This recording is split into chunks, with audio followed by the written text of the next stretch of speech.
In a small, peaceful village surrounded by green fields and tall mountains, there lived a farmer named Ravi and his wife, Meera. They were not rich, but they were happy. Ravi worked hard every day in the fields, planting and harvesting crops, while Meera managed their modest home with love and care. Their days were simple, filled with small joys like sharing meals, chatting under the moonlight, and helping their neighbors. Though they didn't have much, Ravi and Meera had something many envied: their unwavering love for one another. One day, a wealthy merchant named Rajan visited the village. He was known far and wide for his riches, owning luxurious goods and properties in the nearby city. He wore expensive clothes and traveled with a caravan of servants. As he passed through the village, he spotted Meera fetching water from the well. She moved gracefully, her beauty captivating even in her humble, simple clothes. "She is stunning," Rajan thought to himself. "How can such beauty live in poverty? She deserves more wealth, luxury, and everything life has to offer." From that moment, Rajan couldn't stop thinking about Meera. He became determined to win her over, even if it meant taking her away from her husband. The very next day, Rajan arrived at Ravi and Meera's home. He brought gifts of sweets and fruits, pretending to be a friendly neighbor. Ravi welcomed him warmly, offering him a seat and some tea. As they talked, Rajan began sowing the seeds of doubt in Meera's mind. "Ravi," Rajan said, looking around their modest home, "you are a hard-working man, but look at your wife. She is extraordinary, yet she wears old, faded clothes. Such beauty deserves fine silk and gold. Don't you think so?" Ravi smiled humbly. "Meera is the most beautiful woman in the world to me, no matter what she wears." Rajan raised an eyebrow. "That is kind of you to say, but love is shown through action. A good husband ensures his wife has all she needs, and more." Meera, who had been quiet, felt a small sting of doubt. She had never thought much about her clothes or possessions before, but now Rajan's words lingered in her mind. After Rajan left, Ravi noticed that Meera seemed quieter than usual. "What's on your mind, Meera?" he asked her. "Nothing," she replied quickly, though her thoughts were far from settled. Over the next few days, Rajan visited frequently. Each time, he found subtle ways to plant more doubts. "Ravi is a kind man," he would say to Meera when Ravi wasn't home, "but does he truly value you? Look at your hands, calloused from work. A woman like you shouldn't have to toil. If you were my wife, I would surround you with luxury. You would never have to lift a finger." Meera tried to ignore him at first, but his words began to echo in her mind. "Why doesn't Ravi buy me better clothes? Why do I have to work so hard? Maybe Rajan is right. Maybe Ravi doesn't love me enough to give me the life I deserve." One evening, as Ravi returned home after a long day in the fields, Meera couldn't hold back her thoughts any longer. "Ravi," she began hesitantly, "look at my clothes. They're old and worn. Why don't I have anything new? Don't you care about how I look?" Ravi was taken aback. Meera had never complained before. "Meera," he said gently, "you are beautiful to me, no matter what you wear. We have little money, and I've been saving for a new plow to improve our fields. But if new clothes will make you happy, I will find a way." The next day, Ravi used the little money he had saved to buy Meera a new sari. When he presented it to her, her face lit up with joy. She hugged him tightly and said, "Thank you, Ravi. You do love me after all." Meera wore the sari proudly, and for a while, she felt content. But Rajan, noticing her happiness, wasn't ready to give up. When Rajan visited again, he pretended to admire Meera in her new sari. "That's a lovely dress," he said, "but is that all Ravi could manage?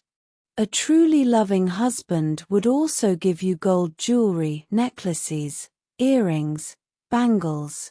A woman as beautiful as you deserves to shine." Meera frowned. "But Ravi does love me. He bought me this sari." Rajan shook his head. "New clothes are a start, but they are not enough. If you were mine, I would cover you in gold and jewels. Think about it, Meera. Is Ravi truly giving you all that you deserve?" Though Meera dismissed him, his words stayed with her. That evening, she brought up the topic again. "Ravi, why don't I have any jewelry? Other women in the village have gold necklaces and bangles. Don't you love me enough to give me these things?" Ravi's heart sank. "Meera, I love you more than anything. But gold is expensive. I need to save for our future. If you love me, you will find a way," she said firmly. Ravi couldn't bear to see Meera unhappy. He borrowed money from his brother, promising to work off the debt. With the loan, he bought Meera a gold necklace and bangles. When he gave them to her, she was overjoyed. "Thank you, Ravi," she said, hugging him tightly. "Now I truly know you love me." But even with the gold, Rajan wasn't ready to give up. He returned once again, this time with an even more dangerous temptation. "Gold is nice," he said, "but true love creates miracles. Can Ravi make miracles for you? If you were with me, I would show you wonders you've never imagined." The days went by, but Rajan's persistence grew stronger. He visited Meera often, always with sweet words and promises of a better life. "Meera," he said one day, "you now have beautiful clothes and gold jewelry, but has Ravi shown you the miracles of love? True love can move mountains, create wonders, and bring magic into your life. Can Ravi do that for you?" Meera hesitated. "Miracles?" she asked. "Only God can make miracles, not men." Rajan smiled slyly. "That's where you're wrong. Love can make miracles. If I were your husband, I'd show you. Leave Ravi, come with me, and I will create miracles just for you." His words were like a whisper in her mind, lingering long after he left. That night, when Ravi came home from a long day of work, he found Meera sitting silently, her eyes filled with sadness. "What's wrong, Meera?" Ravi asked, concerned. "Are you unwell?" "No," Meera said, her voice barely audible. "But I am unhappy." "Unhappy?" Ravi asked in disbelief. "Why? Have I not given you everything you asked for? Your new clothes, your jewelry, what more do you need?" Meera looked at him, her eyes filled with tears. "You haven't given me a miracle, Ravi. If you truly love me, you would make miracles happen for me." Ravi was stunned. "A miracle? Meera, I am just a man. I work hard to provide for us, but I cannot make miracles. Who told you such a thing?" Mira didn't answer, but Ravi knew the source of her doubts. "It's Rajan, isn't it?" he asked, his voice firm. "He's been filling your mind with these ideas." Mira looked away, ashamed. She didn't deny it. Ravi felt a wave of anger and despair. "That man wants to ruin our lives. He wants to take you away from me. But I will not let him succeed."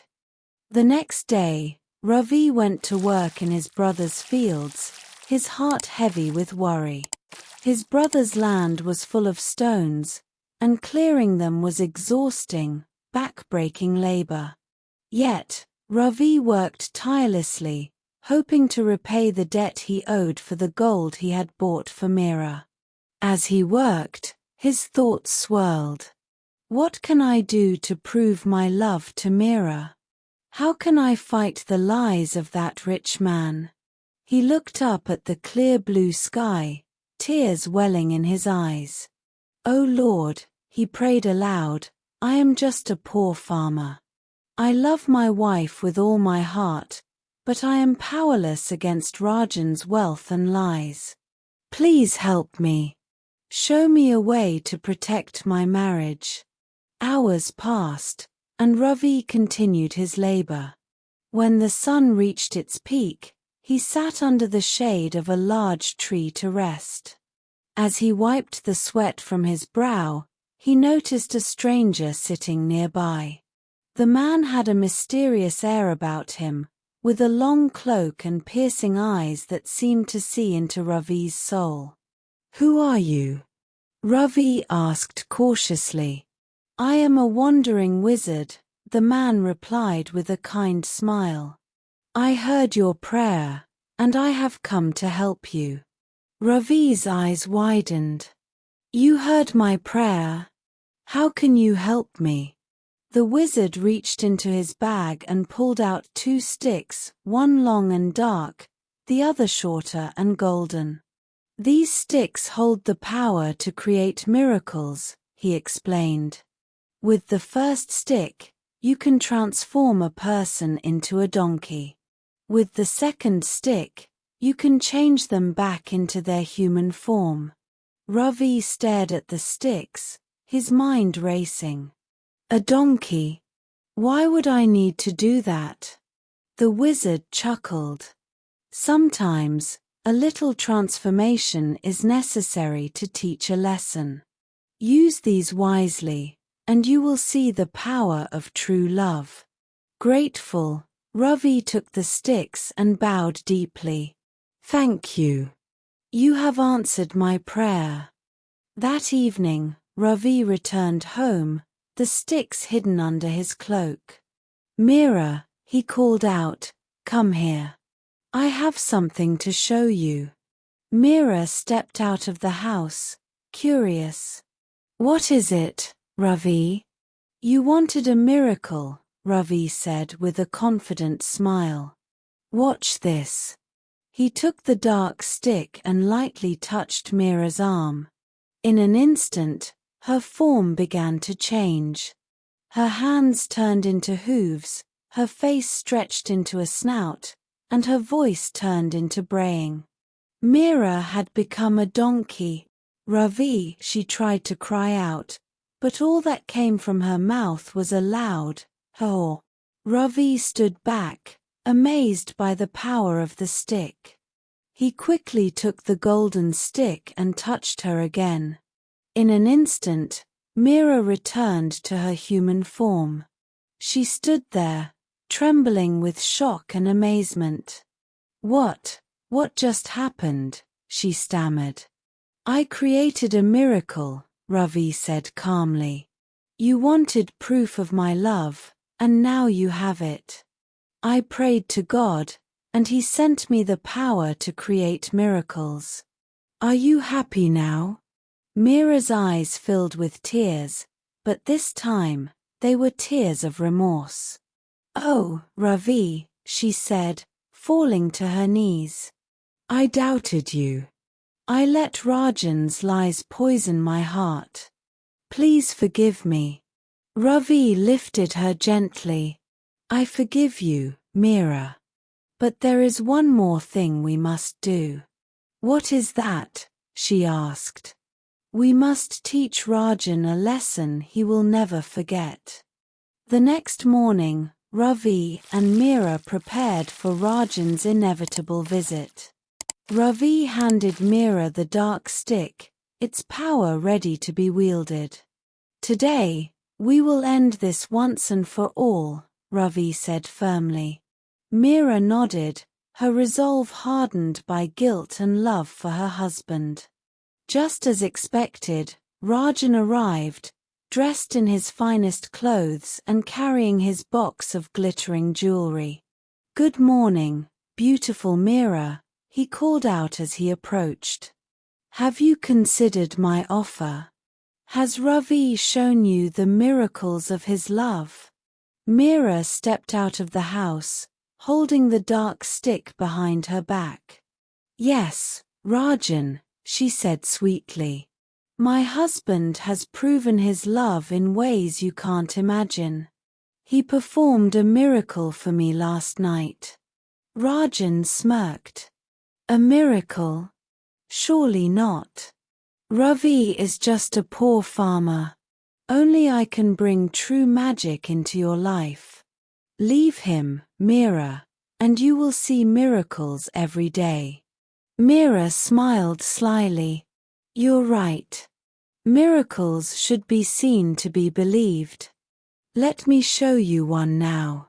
Before Rajan could respond, Meera raised the dark stick and touched his arm.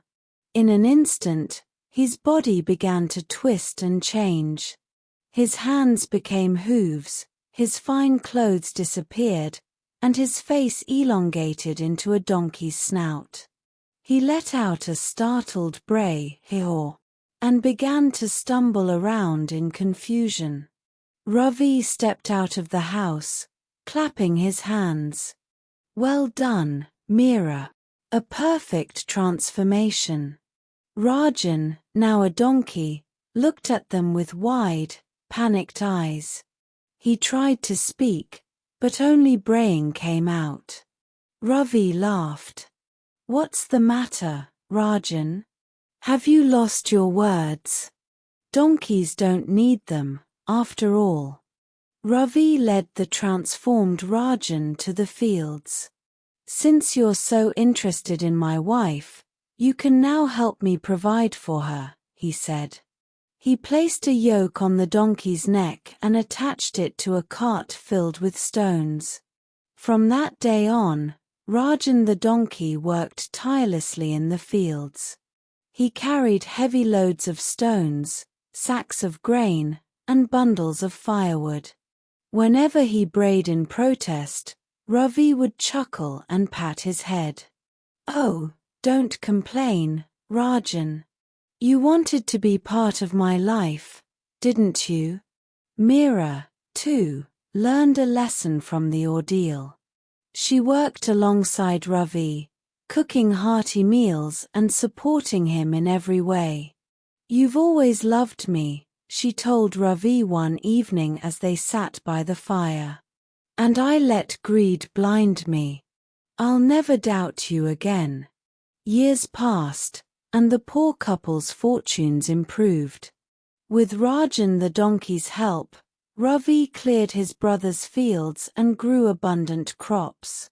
The market trips became more frequent, and soon Ravi and Meera were no longer poor. Their small house expanded, and they lived a comfortable, happy life.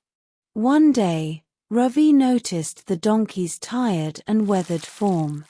Its once bright eyes were dull, and its steps were slow. Ravi felt a pang of pity. Meera, he said, I think it's time to forgive Rajan. He learned his lesson. Meera agreed, and Ravi brought out the golden stick. Touching the donkey gently, he reversed the transformation. In a flash, Rajan stood before them, but he was no longer the proud, handsome man they once knew.